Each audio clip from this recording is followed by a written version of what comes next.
3 बजे भोर में चल अइहा घर में, चल अइहा घर में। 3 बजे भोर में चल अइहा घर में।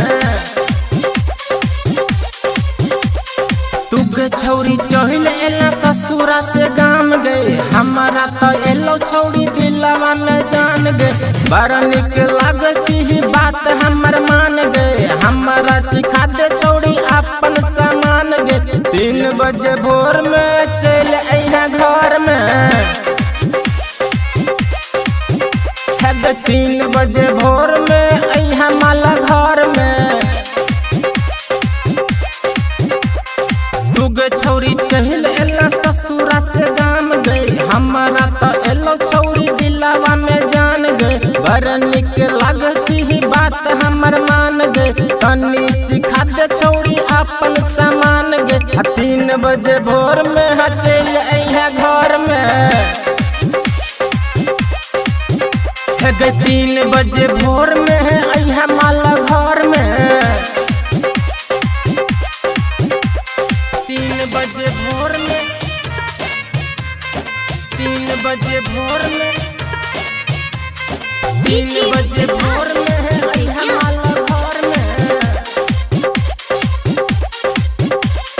केने छलो प्यार छौरी बात हमर मान गे, बचपन के प्यार छी हमर जान गे। लगेला होठा लाली छौरी लागे छक्का माल गे, मरौना शहरिया में करेला तू बवाल गे। 3 बजे भोर में चल अइहा घर में,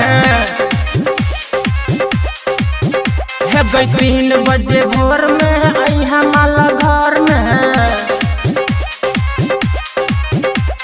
3 बजे भोर में, 3 बजे भोर में, 3 बजे भोर में अइहा माला घर में। राइटर ने छौरी केलही तू कमाल गे, संजय राजा के तू भेलही छौरी माल गे। राइटर ने छौरी केलही तू कमाल गे, संजय राजा के तू भेलही छौरी माल गे।